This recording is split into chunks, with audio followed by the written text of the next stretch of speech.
પાટણ ખાતે આવેલા ઋષિ તળાવ વિસ્તારમાં લોકોનું સ્થળાંતર કરવામાં આવ્યું છે। વિગતો મળી રહી છે પાટણથી, જ્યાં લોકોનું સ્થળાંતર કરવામાં આવ્યું છે। ઋષિ તળાવ વિસ્તારના લોકોનું સ્થળાંતર કરાયું છે।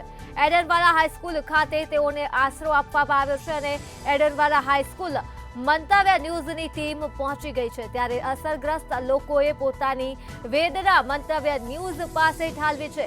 સરકાર સહાય ચૂકવે તેવી રજૂઆત કરવામાં આવી છે સ્થાનિકો દ્વારા અને પૂર્વ ધારાસભ્યએ અસરગ્રસ્તોની મુલાકાત કરી છે। ત્યારે ચંદનજી ઠાકોરે અસરગ્રસ્તોની મુલાકાત લીધી છે અને વાતચીત કરી છે। તો પાટણના ઋષિ તળાવ વિસ્તારના લોકોનું સ્થળાંતર કરવામાં આવ્યું છે અને આ લોકોને એડનવાલા હાઈસ્કૂલ ખાતે આશરો આપવામાં આવ્યો છે, જ્યાં મંતવ્ય ન્યૂઝની ટીમ પણ પહોંચી છે। ત્યારે અસરગ્રસ્ત લોકોએ આ મામલે પોતાની વેદના ઠાલવી છે। તો પૂર્વ ધારાસભ્યએ પણ અસરગ્રસ્તોની મુલાકાત લીધી છે। પૂર્વ ધારાસભ્ય ચંદનજી ઠાકરે અસરગ્રસ્તોની મુલાકાત કરી વાતચીત કરી છે। તો પૂર્વ ધારાસભ્ય ચંદનજી ઠાકર પણ એડનવાલા હાઈસ્કૂલ ખાતે પહોંચ્યા અને અસરગ્રસ્તોની મુલાકાત લીધી અને સાથે જ મંતવ્ય ન્યૂઝની ટીમ પણ એડનવાલા હાઈસ્કૂલ પહોંચી છે। તો પાટણ ખાતે આવેલ ઋષિ તળાવ વિસ્તારના લોકોનું સ્થળાંતર કરવામાં આવ્યું છે।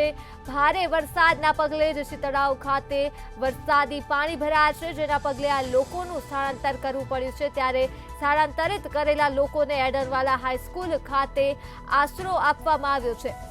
તો એડનવાલા હાઈસ્કૂલની મુલાકાત મંતવ્ય ન્યૂઝની ટીમ દ્વારા લેવામાં આવી છે અને સાથે જ પૂર્વ ધારાસભ્ય ચંદનજી ઠાકોર દ્વારા પણ અસરગ્રસ્તોની મુલાકાત લેવામાં આવી। ગોહિલની સૂચના અનુસાર અમારા સિદ્ધપુરમાં ઋષિ તળાવમાં જે વર્ષોથી પાણી ભરાવાનો જે પ્રશ્ન છે એ પ્રશ્નના ભાગરૂપે આજે 200 જેટલા લોકોને સ્થળાંતર કરવામાં આવેલા છે। એડનવાલા સ્કૂલમાં પણ 50-60 જણા, આજુબાજુના વિસ્તારમાં પણ અલગ અલગ જગ્યાએ તંત્ર દ્વારા શિફ્ટ કરવામાં આવેલા છે। ઋષિ તળાવનો જે પ્રશ્ન છે આજનો ને પાછલા 5 વર્ષ હું ધારાસભ્ય રહ્યો, એના પછીના 7 વર્ષ એની અગાઉથી પણ આ પ્રશ્ન રૂંધાતો આવે છે। વર્ષોથી ઋષિ તળાવની અંદર પાણી ભરાય છે, સ્થળાંતર કરવામાં આવે છે, સ્થળાંતર કર્યા પછી ચોમાસું વીત્યા પછી ફરી એની સ્થિતિ કરવામાં આવે છે।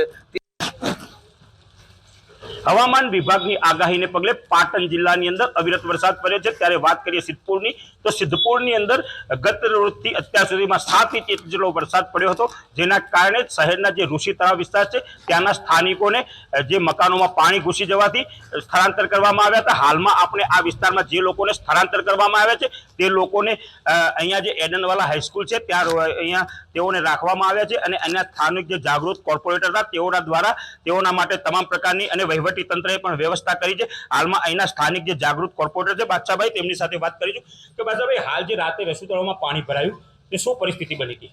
પરિસ્થિતિ એવી બની કે પાણી ભરાયું એટલે અમે આ બધાને સ્થળાંતર કરીને અહીંયા લાવ્યા।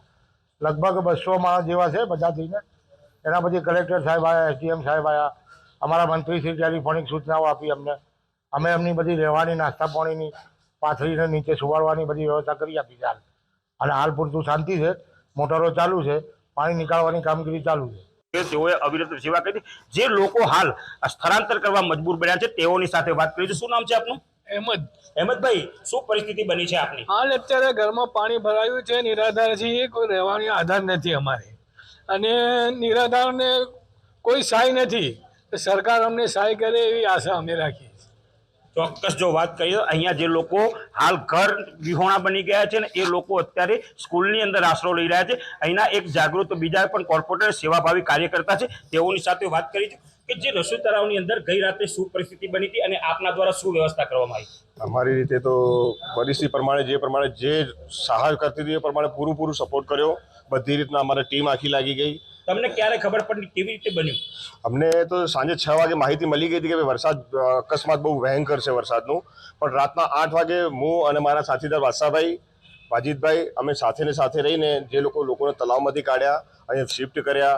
રાતે કલેક્ટર સાહેબ આવી ગયા, એસડીએમ આવી ગયા, નગરપાલિકા ટીમ આવી ગઈ અને સખત અમારા પૂર્વ ચંદનજી ઠાકોર ધારાસભ્ય એ પણ અમારા સંકટમાં રહ્યા। અત્યારે પણ એમના ફોન ચાલુ અને આખી રાત અમે જાગીને આ લોકોની સેવા ખૂબ કરી છે। અને બીજું કે અહીંયા બધી ચા પાણી વ્યવસ્થા અમે અમારી રીતે કરી દીધી છે। ચોક્કસ જો આ લોકો માટે હાલમાં તો આપણે સ્થળાંતર કરાવી અને અહીંયા વ્યવસ્થા કરી છે, પરંતુ હજુ જો વરસાદની ગંભીર પરિસ્થિતિ થાય તો તેના માટે શું કરવું જોઈએ? તેના માટે તો શું છે, અત્યારે જે કે આમાં 200 ઘર જેટલા પાણીમાં છે, પણ એમાં જે 150 ઘર જેવા છે એ પોતપોતાના સ્થાનિક જગ્યા પર જતા રહે. 50 જે મકાનો છે હાલ પણ એમાં પાણીમાં છે, અને એ લોકોને અમે લઈને આવ્યા છીએ અમારી જે સંસ્થાની સ્કૂલ ચાલે છે ત્યાં આગળ.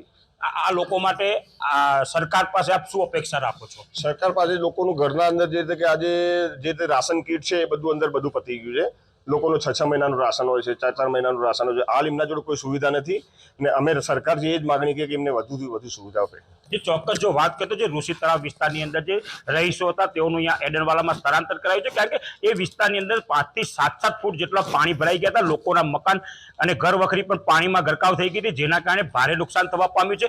ત્યારે હાલમાં સરકાર જોડે આ લોકો અપેક્ષા રાખી રહ્યા છે કે સરકાર દ્વારા કોઈ સહાય આપવામાં આવે. પ્રવીણ દરજી, મંતવ્ય ન્યૂઝ, પાટણ.